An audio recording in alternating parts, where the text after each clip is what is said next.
The golden age of America begins right now.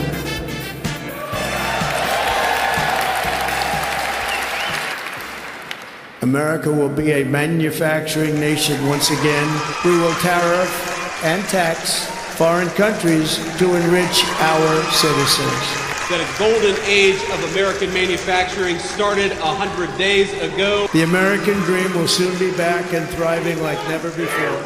What do we want? Trump must go now! Trump must go now! Trump must go now! All the leaves are brown, and the sky is gray.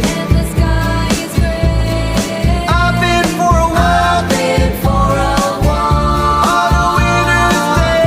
on a winter's day. I'd be safe and warm, if I was in LA. California dreaming, on such a winter's day. Stopped into a church, I passed along the way.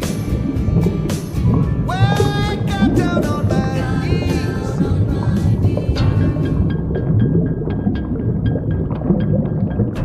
Across factory sites in America, weeds overrun abandoned lots.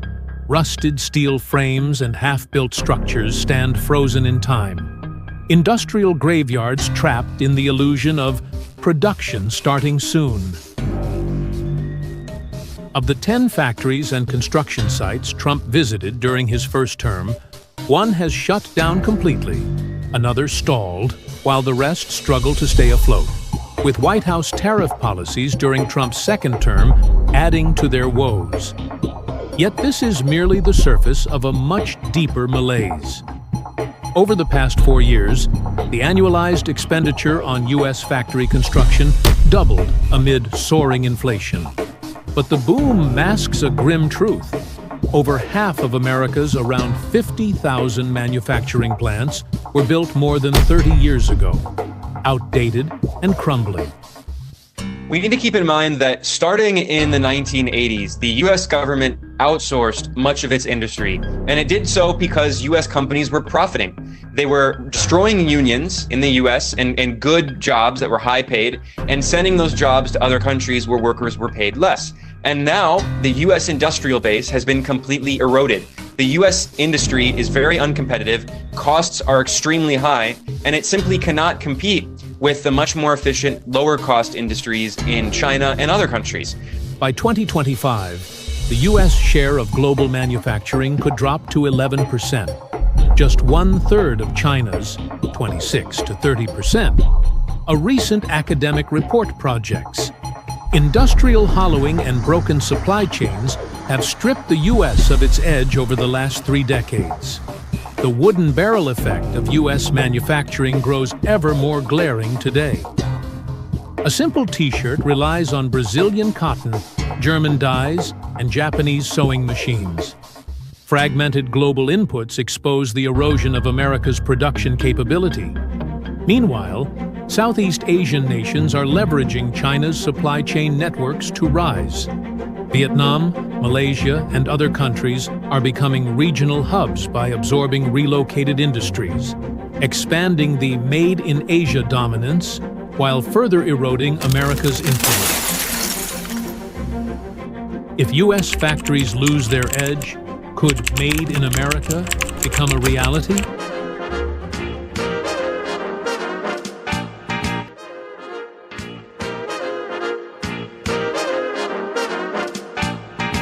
The army of millions and millions of human beings screwing in little screws to make iPhones, that kind of thing is going to come to America.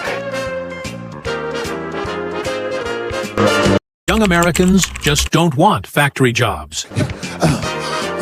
I'm going to go to China, and I'm going to get those jobs from China and bring them back here to America.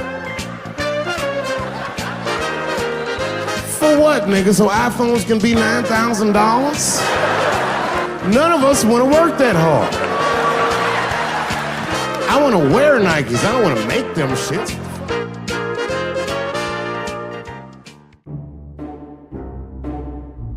Rebuilding U.S. manufacturing demands more than infrastructure and supply chains. It requires persuading a generation to embrace factory work. Yet factory owners across the U.S. lament young workers are nowhere to be found. U.S. media analyses reveal a cultural divide. Influenced by pop culture, American youth dislike factory work. Highly educated youth flock to Silicon Valley, while others prefer service jobs over assembly lines. The U.S. now faces a structural labor crisis in manufacturing. Crisis 1: workforce imbalance. Manufacturing accounts for just 8.1% of non-farm jobs, as workers flee to service sectors. Despite paying 6 times more than Vietnam, U.S. factories still struggle to attract workers. Crisis 2: stagnant wages.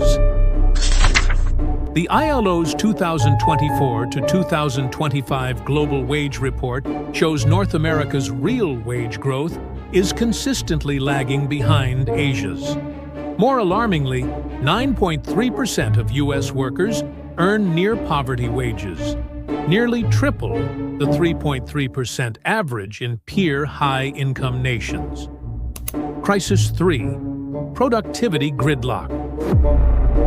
With a shortage of skilled labor and sluggish robot adoption, trailing South Korea and others, U.S. manufacturing can barely stay competitive.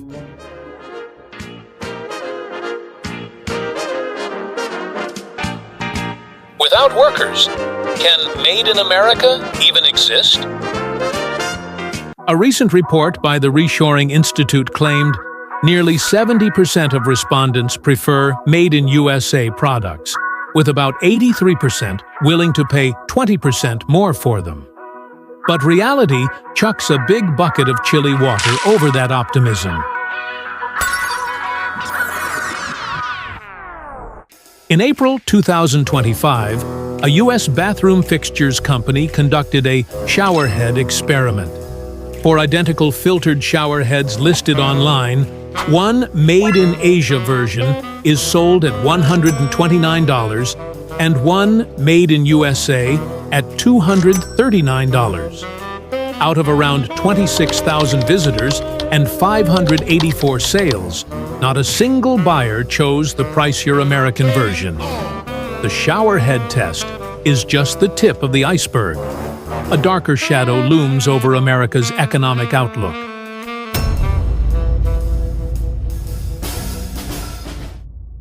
In March 2025, U.S. consumer confidence fell for the 4th straight month as American anxiety over their financial futures declined to a 12-year low amid rising concern over tariffs and inflation.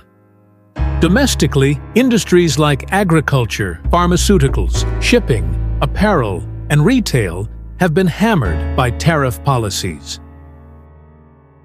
Investors are dumping U.S. stocks, businesses are panicking, and consumers are voicing growing frustration. A survey of over 400 companies by the U.S. Toy Association revealed that more than 80% are delaying or canceling orders due to tariffs. Nearly half believe tariffs will bankrupt them within months.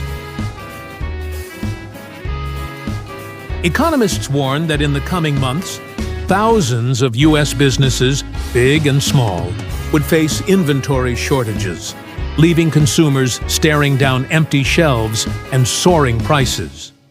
With gas, rent, and food costs spiraling under stubborn inflation, American wallets are buckling.